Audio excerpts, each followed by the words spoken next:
各位弟兄姐妹，大家平安。感谢神，让我们再次在主的面前一起聚集，一起敬拜，一起领受神的恩典。我们从6月份开始就恢复了礼拜的献诗哈。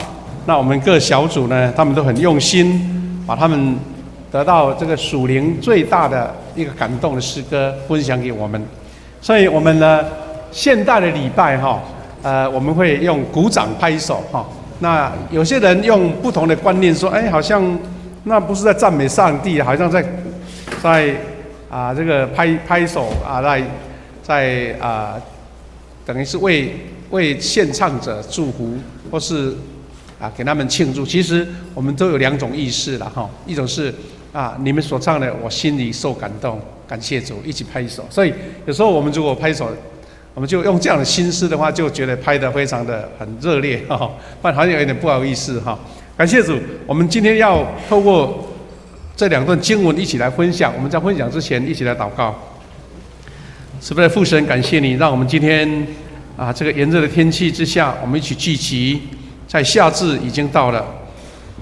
虽然外面艳阳高照，但是我们在你里面充满了平静安稳，是因为我们知道你是我们的主，我们要在你面前得到最大的救恩，一起领受主你的话语，得到生命最大的力量。感谢主，愿你的圣灵同在，每一个人都得到神的造就。祷告奉耶稣的名祈求，阿们。今天我们一起分享这个主题，有一点抽象哈，要入属灵大海。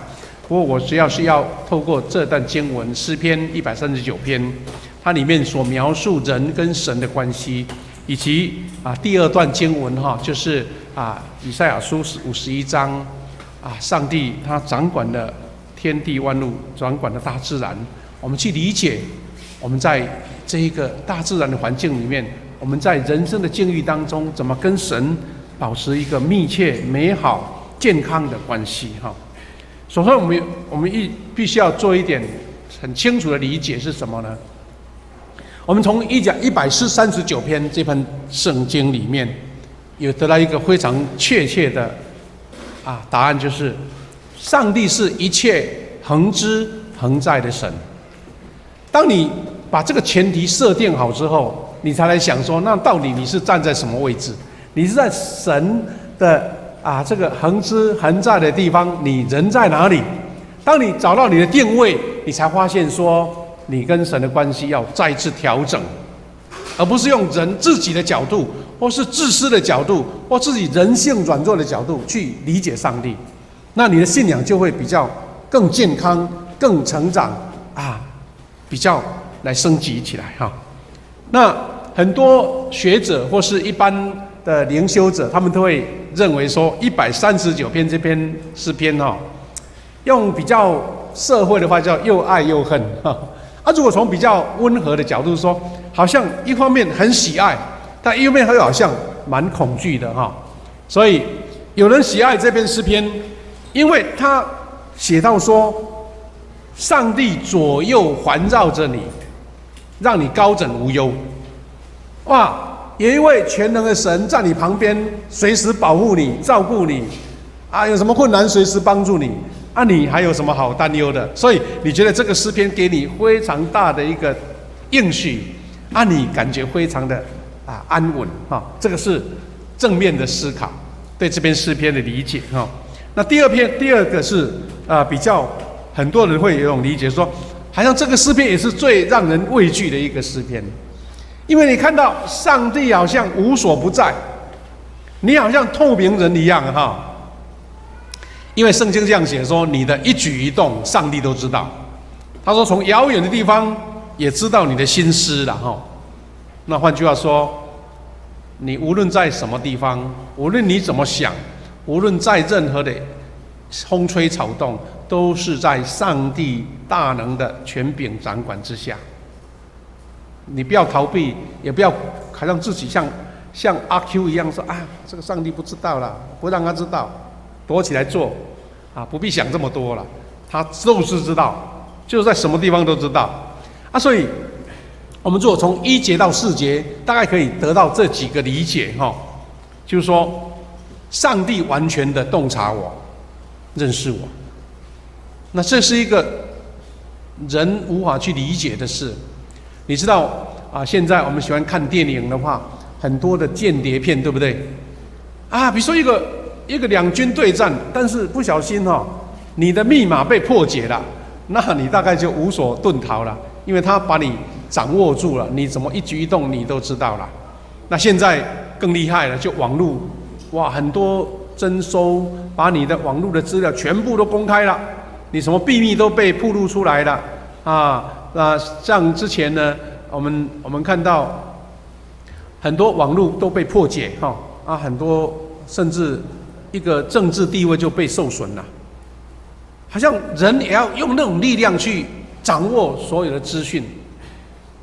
但是重点是，其实人为的方式都有它的不足，有它的限制。问题是我们的神他怎么样认识我？他说我的一举一动，我的心思，我要说什么，我要做什么，上帝都知道。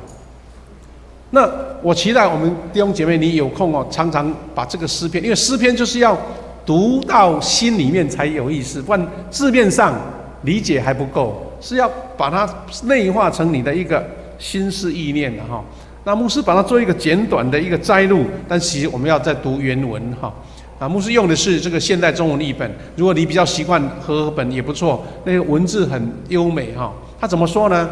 上主啊，你洞察我，你认识我，我的一举一动你都知道，从遥远的地方你也晓得我的心思。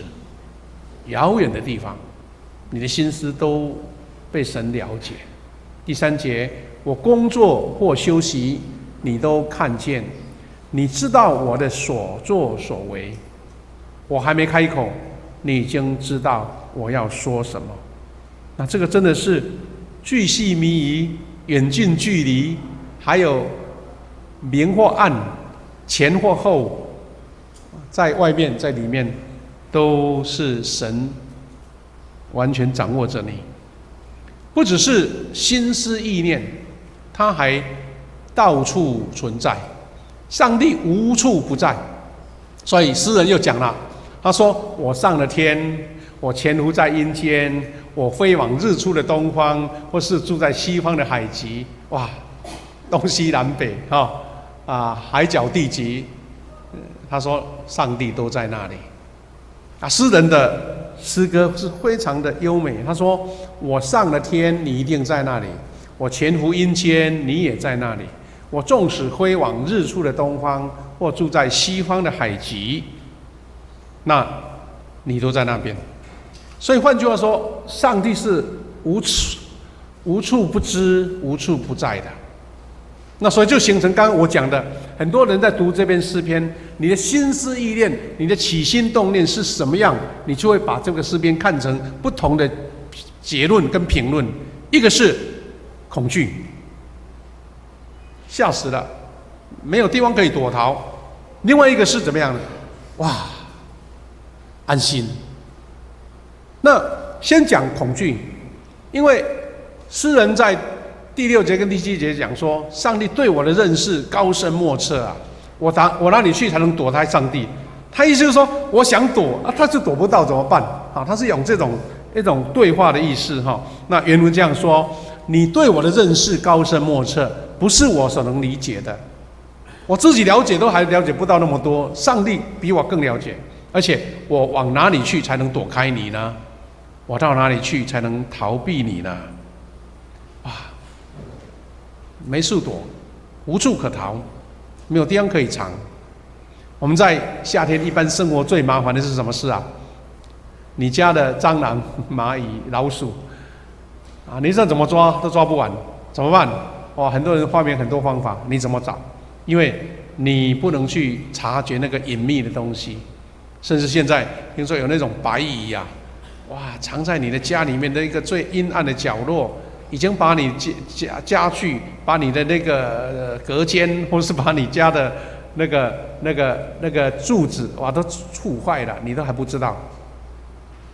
但是诗人从自己内心去理解说，不只是无处不知、无处不在，而且他还在你生命最根源的地方，上帝都掌握住了。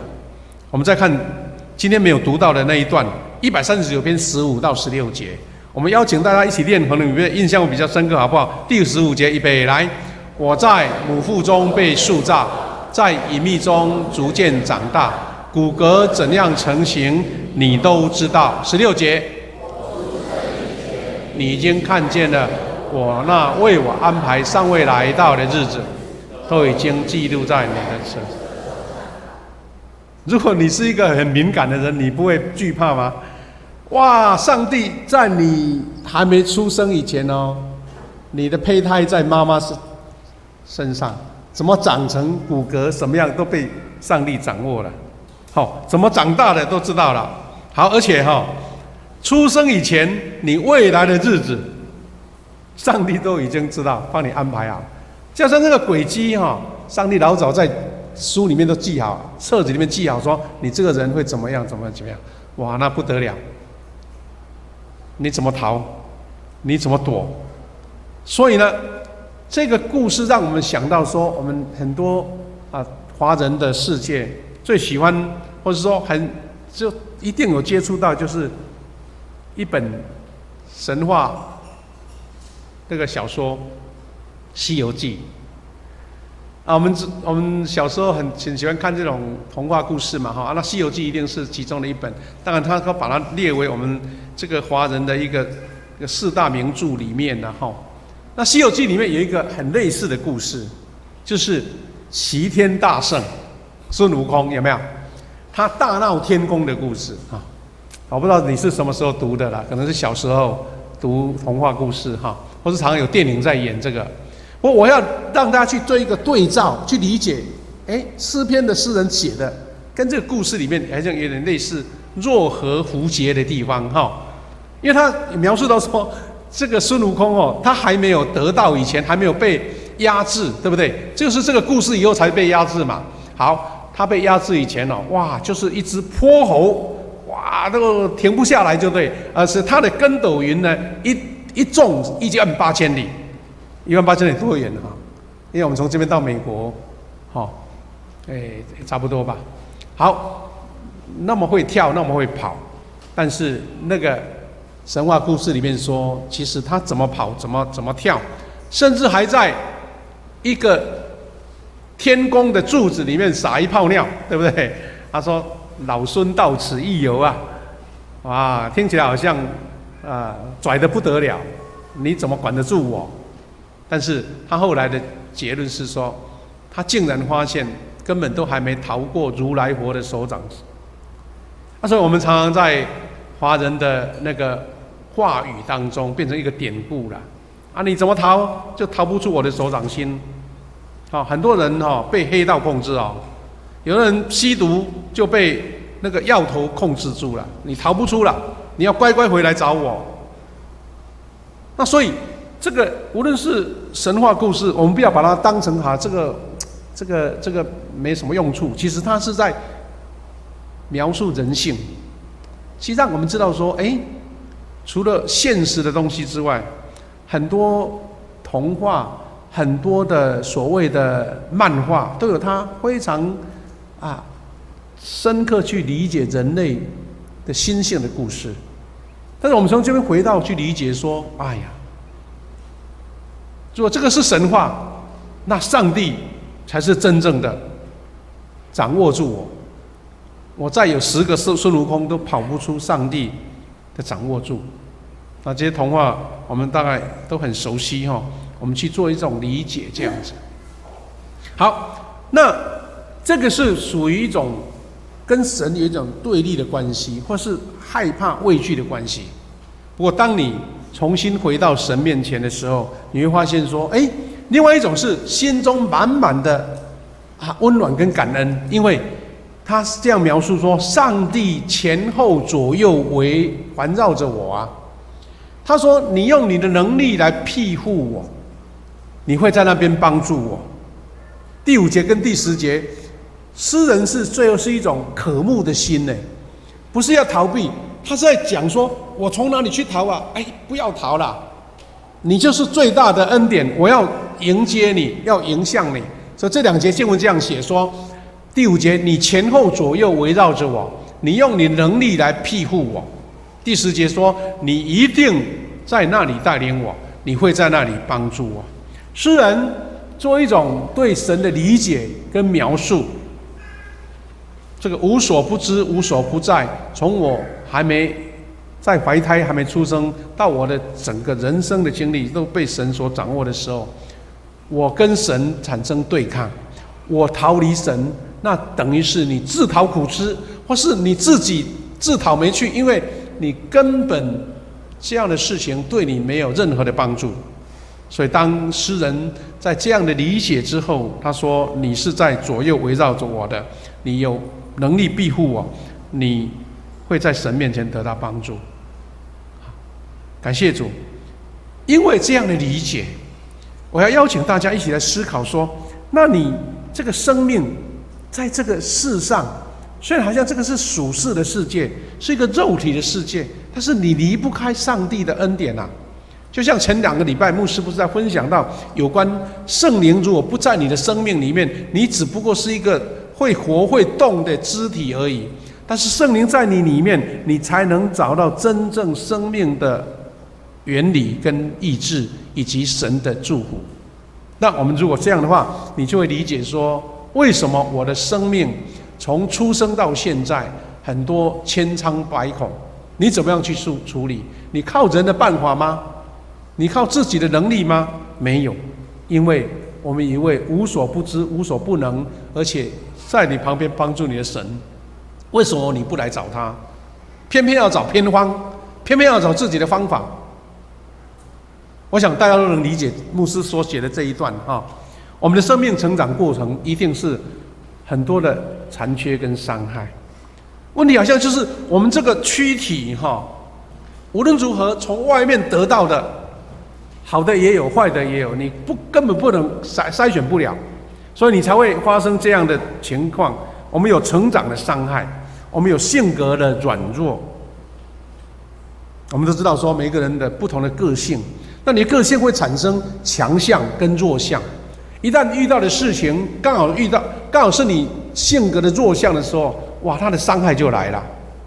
但是人跟人相处，你的强项跟另外一个弱项互相碰撞的时候，你可能无意，但他觉得你伤害到他，这是人的处境啊。你不能筛选一个无菌的环境，或是一个无风无浪的环境，然后让我那边安心快乐的成长。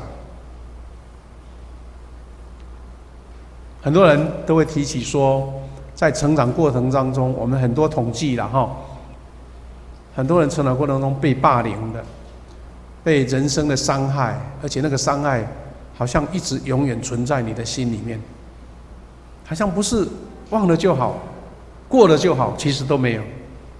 所以我们常常会讲说要内在医治，好像不是一种很神秘的事情了，是因为你生命的轨迹，你生命的历程当中，那些伤害不是一样忘记了，不是药吃下去就没事了，是还需要去修复。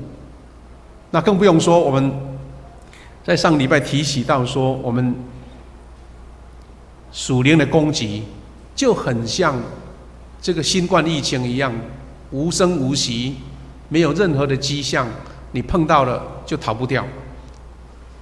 魔鬼的攻击也这样子，罪的辖制，很多的诱惑，很多的软弱，你没有办法去避免。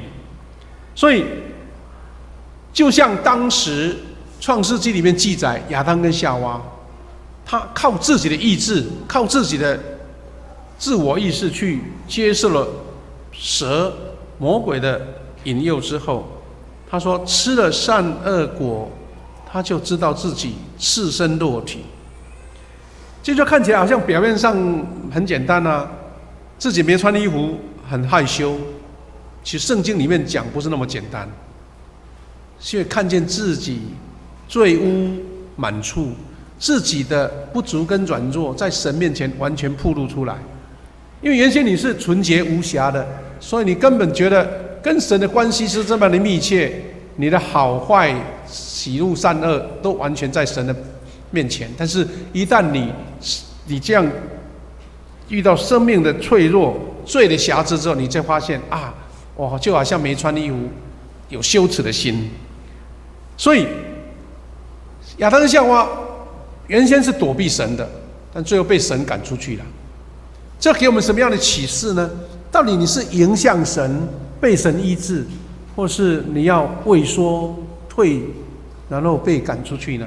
这个是我们基督徒很重大的一个生命的成长的过程。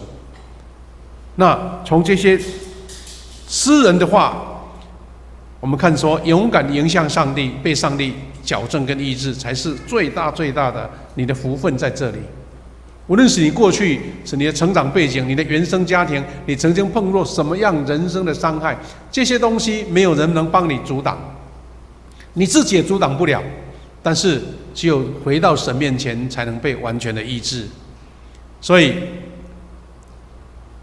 诗人这样说：上帝啊，求你查验我，知道我的意念；求你考验我，知道洞悉我的心思。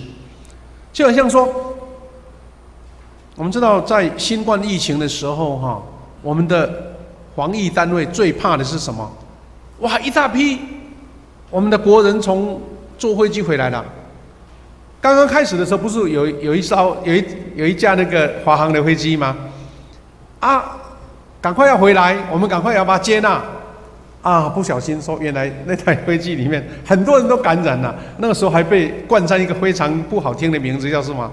就毒飞机啊，听起来好，对那些人有一点不公平。他们也不知道啊，就我赶快要逃离纽约，我要搭飞机回到我的故乡啊。但是你都不知道，那怎么办？赶快隔离起来，赶快找最专业的检验医师，用试剂检验，到底你这边有没有病毒？是阳性还是阴性？那这是我们这3个月最常听到的新闻吗？那重点再来这里，我到底我的心思意念有没有病毒？我的思考、我的思想，我面对的所有的资讯吸收进来，你可能认为这个很棒，这个很好，哇，这个就很 exciting 的，但是对你不好啊。你要靠神来检验，对不对？所以当你摊开，把自己一天或是这段时间所接受任何的资讯，什么样才是对你的灵命有帮助的，对你生命健康有帮助的，对你人生的方向有进步的，应该是被神检验的，而不是你自己随便检验，自己随便喜欢不喜欢。所以我们当敞开自己求神检验我的时候，知道我的意念，考验我，然后洞悉我的心思了，你才发现说什么是应该留下的，什么是应该摒除的。所以当你愿意敞开自己，在神面前祷告、祈求、呈现的时候，你就是要谦卑，求上帝来帮助你。因为他说，查看有无狂妄的思想或恶行。为什么他讲一个狂妄呢？很多思想是无形无迹的跑进来的，被谁影响？被名嘴影响，被一本书影响，被一个影像影响，那可能刚好触动你内心的那个需求，也许是贪心的需求，也许是一个软弱的需求，也是一个性格的软弱。比如说，你对某一个人曾经有一种误解偏差，对他很讨厌，突然间一个意念进来说，你用什么办法来报他一箭之仇？那是不是这个罪就慢慢形成了？没有人告诉你哦，但是你接受了某一种资讯。其实你知道，我们最近不是好像暑假夏天到了哈，我们台湾发生好多件那一种无意识杀人的这个情况发生。那位高中生突然间拿一支刀子去杀了一个小事的小朋友，他说我也不知道我怎么做，那多可怕！因为你不可能去预料。那这样的情况在我们社会越来越多的时候，你会觉得好像走出去就有一种担心了。家长一定是非常小心，说小孩子到底去安不安全。好，这个是一种社会的现象，我们看到很不舍。但是我们如果从自己内心去思考的时候，说到底这样的思想、这样的思考，你这样的念头，到底是狂妄吗？还是你认为觉得是对的？二次大战的时候，希特勒讲出那些狂妄的言论，还遇到很多人说他是英雄，然后他就展开了一场屠杀，600万犹太人就被他这种英雄主义、那种种族主义之下失去了生命。这狂妄思想是从哪里来的呢？有人在研究希特勒到底他的心思意念，他曾经被霸凌，他曾经在他的成长过程当中有某种恶的意念，一种魔鬼的意念在他身上，但是没有人发觉，他没有被神所检验，那就变成一个20世纪最恐怖的杀人魔。弟兄姐妹，当诗人愿意敞开自己的时候，你是不是也愿意说：神啊，我无法保证任何的思想、任何的意念是我自己能掌握的，所以求你查看我有没有狂妄的思想或恶行，求你引导我永生的道路。其实很多人听到永生的道路也讲啊，那个又是八股了，那个是信仰的一种文字而已了。其实永生的道路就是一条让你人生健康胜利的道路啊，是一种不要被罪所捆绑的道路，是一生走向喜乐、平安、幸福的道路，是你家庭丰盛的道路。这个永生的道路不重要吗？还是你把它当成一个神学的术语，或是在信仰上的一个名称呢？最后牧师要邀请大家，既然是如此，我们从另外一段经文看到一个神的掌管，另外一个角度了哈。那所以用这个话语来做一个描述，就是要入属灵的大海，得丰盛的赏赐。简单的说，经文这样写：上帝说：“我是至高上主，是你的上帝。我搅动海洋，使波浪汹涌。我的名是耶和华，万军的统帅。”他在告诉我们说，这个大自然都在他的掌握之下。刚刚我们是讲说我们的心思意念吗？我们的一举一动，我们的底细都被神掌握住吗？那这个大自然也是在神的掌握之下。所以当你有这样的一个架构跟轮廓的时候，你会发现说，上帝是万军的统帅。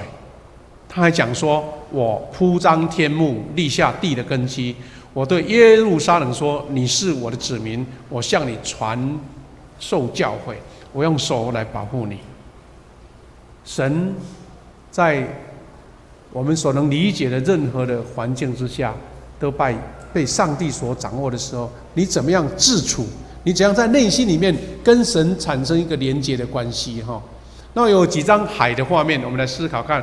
这个没有什么特别的意思，你自己看看这些海给你的一个理解是什么？是海阔天空呢？是万里无云呢？是波平如镜呢？还是水里面那个美丽的珊瑚礁的世界呢？还是夕阳或是早晨的阳光照亮了整个海面，是火红的海面？这是牧师的故乡七美。这个海边有一块很特别的海蚀平台，就像一个台湾岛所以我们每次走到那边说，你看台湾都在我的脚下因为那个海非常的湛蓝，很多人去那边参观都很喜欢，因为那个海像深很清澈见底就对了。那对你来讲，这是个非常漂亮的地方，对不对？那夕阳或是早晨的阳光起来，那这是牧师故乡最出名的一个景象，就是双薪十富。在清晨4、5点太阳要起来的时候，一大堆的人拿着大炮筒要去拍那个早晨的太阳。你看那个山头有一大群人在那边呢。好，这个都是让你赏心悦目的画面，对不对？但是有时候你会发现说，大海波涛汹涌的时候是怎么样？哇，变成一个你畏惧不敢去接触的地方那这些海洋你都可以去理解，到底你对海洋的意象是什么了当台风来的时候，很多人想要去看那个浪，但是被浪卷出去，那就不得了了。甚至遇到大潮的时候，整个城市都要被淹没掉了。那让你看这些照片，因为每个人理解都不一样，你对海洋的理解不一样，但是我们一般可以这样说了哈。如果从海洋的属灵的意义，我们很多人会了解说，好像水深难测，让你恐惧。我不知道你对水，如果你不会游泳，我想你对这一点一定非常的清楚。那有时候波涛汹涌的时候，你觉得什么时候危险都随时存在。但是有时候因为大海好像怒神一样啊，平常又温和起来了，哇，波平如镜，让你心旷神怡哈。那也许很多人对海了解的时候，或是你在海洋工作，你是渔夫，发现说，哎呀，海中常有宝藏，是取之不尽的。那我把刚刚我们对上帝的认知理解，再用海洋来理解，我是要让大家知道说，海洋真的就是像我们的人生一样。我们不是常听到说，哎呀，人的一生好像就一个悲苦的海这样子，人生如苦海，对不对？我要远洋，要来发展我的抱负，其实都跟海有关，因为2/3的地球都是海。那上帝搅动海洋，使波涛汹涌，其实是在暗示着说，我们人生犹如航行在变幻莫测的海洋里面。所以你存着对大海的恐惧，因为你没有办法去预测这个大海随时会起波浪。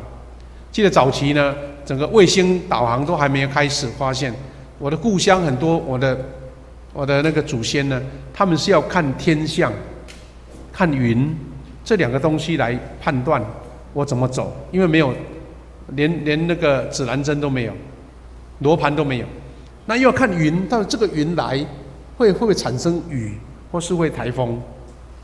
好，那我们理解说，这个海洋被神所掌管的时候，我们就理解到一个故事：耶稣平静风和海。我们看到神他这个大能掌握海洋。那主耶稣跟学生在船上的时候，耶稣因为斥责的风、斥责的海，海就平静了。所以这个海到底对你来讲是正面的还是负面的，也是我们一个属灵上一个很重大的意义。那牧师鼓励大家要入属灵的大海，因为这个大海充满了宝藏，但是又充满了生命跟信心的挑战跟冒险。所以我们又看到耶稣另外一段故事，他不是那个彼得跟他的同伴呢，整夜捕鱼都没捕到什么，精疲力尽，准备船靠岸，准备把网拿上来，准备晒一下太阳去休息，因为人没有收获，真的是又累又没有喜悦，真的很难过，对不对？你如果一天忙到最后都没有成果，你不会觉得很累吗？但是主耶稣告诉彼得说，你把船开到水深之处，再重新下网。所以主耶稣他不只是掌握了这个大环境，这个大自然，而且他要把最好的藏在海的深处，你看不见的所有的宝藏跟礼物都赐给你。那这个才是我们跟神产生一个正面的关系，跟神一个美好的存在。无处不在的上帝，其实我们可以做一种理解。你说无处不在，就是好像什么地方都在，你知道吗？我们的内心也无处不在。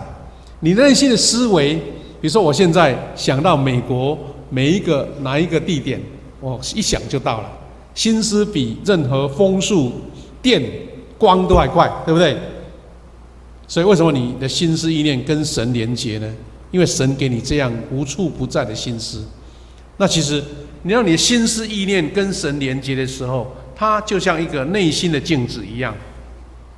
当你迎向神的时候，那刚刚不是讲吗？主啊，求你查验我，看你有没有什么狂妄的思想。当你跟神连结，因为神给你这个心思跟意念，你迎向神就是认识，就是接纳自己。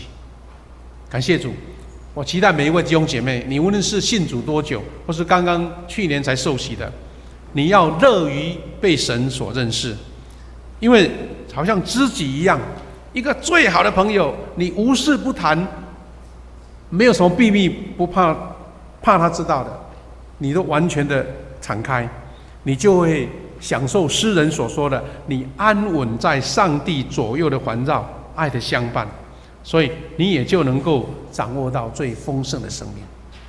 这个是好像一个蛮抽象的话题，但是又很实际，因为你每天都在经历。